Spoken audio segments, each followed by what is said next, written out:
This video is proof that anybody on YouTube, whether you've got millions of subscribers or just a few thousand, can do some amazing, amazing things. And as a soloist, I know it's hard enough to do a great performance, but these guys right here, they are the whole band.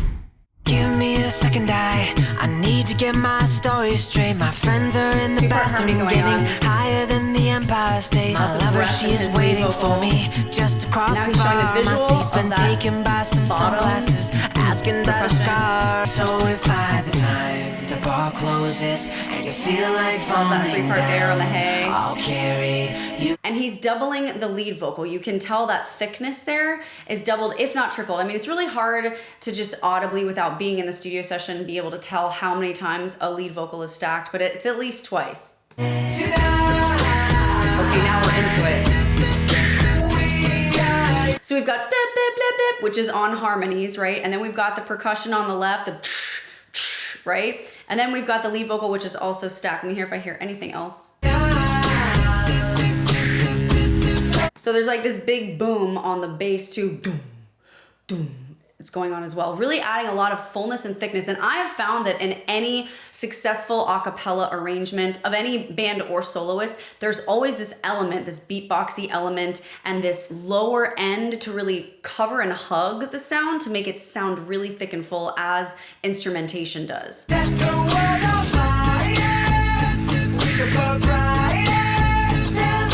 And you hear this through line of on the bottom, right? That through line of fullness there. I think if you ask any really great producer, they say that the three staples that a song has to have before any mixer really does a lot more to it is the vocals, the bass, and the drums have to be kicking. Those three things have to come out really well. And I think that's also the making of really great a cappella music as well. And I think that's done here.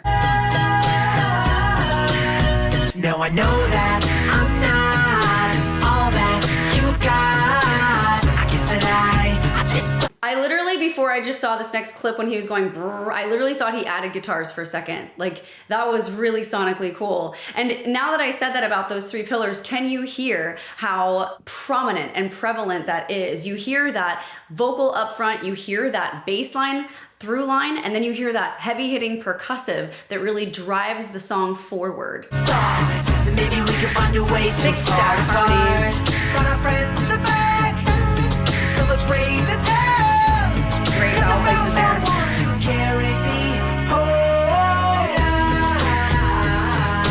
By the way, this is just very visually appealing too. I love the three different colored shirts that he's wearing. He's got a very pleasing face. He's expressive. He's using great mouth placement. All good stuff right now.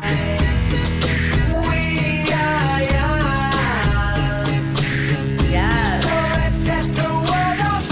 You can really see all that's going on here.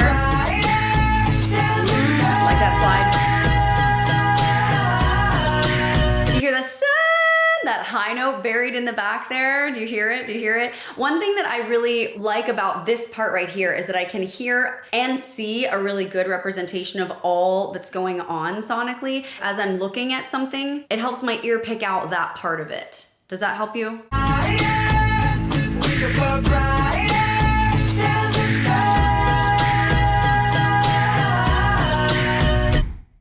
I was born to run, I was born for this. Whip, run me like a racehorse, pull me like a ripcord. Okay. Break me down and build me up, I wanna be the slip. Okay, I have to stop right there and tell you how much I love the setup visually of what's going on here. As visually appealing as it was to see Mike's edit, I actually prefer this over it because what this does is it shows you, hey, here's the precedent. All of these are my takes completely and comprehensively. And the boxes where I'm not in, that's because that part's not there yet. And when he leaves and exits and comes back in, it cues your eyes to say, oh, that part's gone now. And when he comes back in, that part's there. So I think this is actually a really smart way to do an a cappella recording because it keeps the listener wanting to see when the boxes are going to be filled and when he walks away. So smart. Helps me also to see what I'm hearing. Love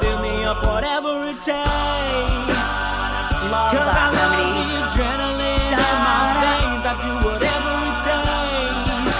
He's dancing, that's so funny. Great. Okay, really drop down here. I wipe my brow and I sweat my rust. I'm breathing in the chemicals. Oh, I love how now there's one guy here, right? And he's gonna do this really like backward suction thing that's so indicative of that song. Let's listen to that real quick. Chemicals. I'm waking up. Fuller. Ooh. Adding a foot stop. My system go. Welcome to the Smart. new age. To the new age. Welcome to the new age.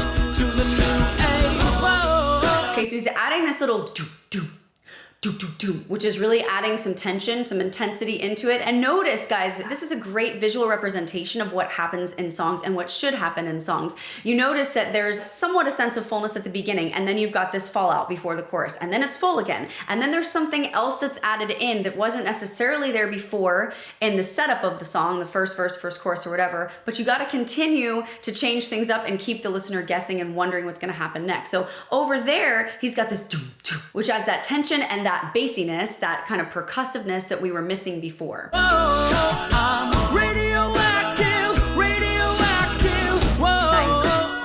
whoa, I'm radioactive, radioactive. That was really well done. I loved the visual representation of what he was doing sonically the most.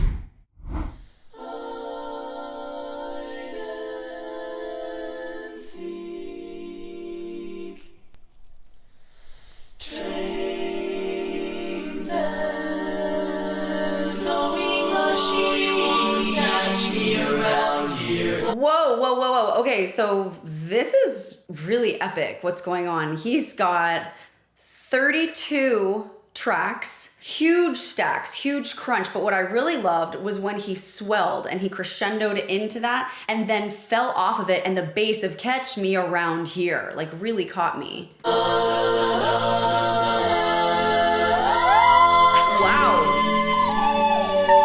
Very big intervallic change there. Dissonance. Hear that bass note? So good. What you say? That you only meant well. Well, of course you did. Guys, I'm not gonna lie to you. This part of this song is one of my favorite pieces of writing and composition of all time. It's so genius for so many reasons, and I'm gonna get into why at the end of this. What you say? That it's all for the best. Of course Yes. it is. What you say? That it's I love that push there too. What you say? How he pushed that and held it, that was great. Let's listen to that again. It's all for the best. Of course it is. What you say? That Yes. it's just what we need. You decided this. What you say? What did she say?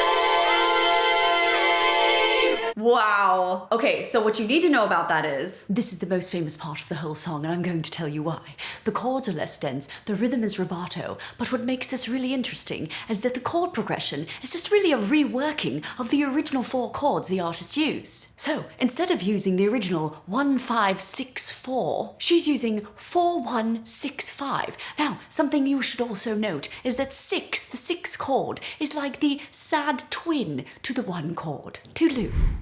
Okay, so this is my good friend Peter Hollins. Everything he does is fire. He deserves every single one of those subs. If you haven't checked out his channel, go check out his channel after you finish this video. But let's watch this right now. You're gonna really enjoy this. Oh, misty eye of the mountain below. Love his vibrato tone. Keep Love his careful ease. watch of my brother's soul. And something it's so unique to Peter is that he's got this classical training, right? It's there, you can hear it, especially on his vowels like ease, keep, right? It's not keep, but he's got this very contemporary, almost like Disney Prince / pop quality to his voice as well, which I think is such a beautiful marriage of his training and of style. And should this sky be filled with fire and smoke, Gorgeous. Love the cinematography here, by the way. keep watching over eyes. your and son. Jorans. Love that riff there, by the way. So Celtic sounding. And if the night is burning, I will cover my eyes. That shadow on the ground, I hear my people screaming now. Okay, so what I'm hearing right now is interesting. I've not heard this, at least that I can remember in what we've reacted to so far. He is not doing prime unison stacks here in his lead vocal. What he's doing is unison stacks. So the difference between prime unison and regular unison is that prime unison sings the same octave, okay? So I could stack and if I was doing another track, I'd sing the same exact octave note, But regular unison can be any octave as long as it's that same note. Like, so say if it's a C, it's gotta be another C, but it doesn't have to be that exact same C. So it could be or So he's got that going on. And then he's showing the visual representation of the percussive that he's doing with his leg and his hands. And then you hear the harmony stacks in the back, which really round it out, really thicken it up, and he's stacked those for sure. So I missed this. He's got this really cool kind of almost brush effect going on with his hands here into a mic at the bottom.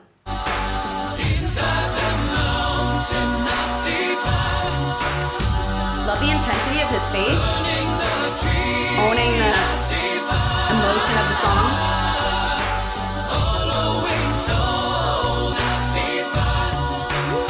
We're gonna go back to his riff there in a second because it's really good, but you hear the bum, bum, bum, bum. Going back to what I was saying about the drums, the bass, and the voice, they have to lead and everything else is kind of buried in the back. He's doing a great job of introducing this and continuing the tension by having those little moments with the bass and the percussion come out. And let's listen to this riff right now because it's real good.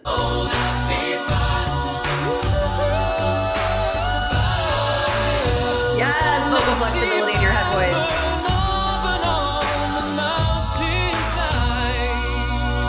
Last thing I'm going to say about that is that I actually thoroughly enjoyed the separation that he did. It wasn't just a grid, but it was kind of creatively angled. And within the angles, the lines looked like fire as well, which really helped echo back the branding of the song I See Fire. So really, so good.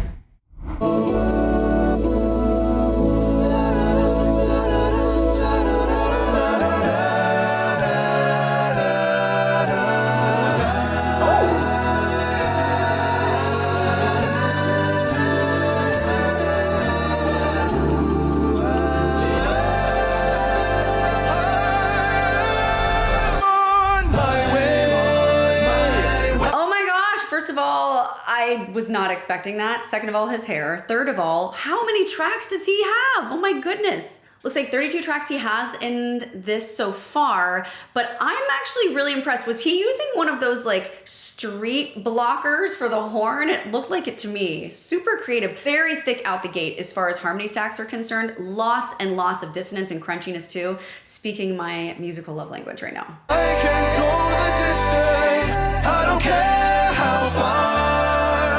Somehow I'll be strong. I know every mile will be worth my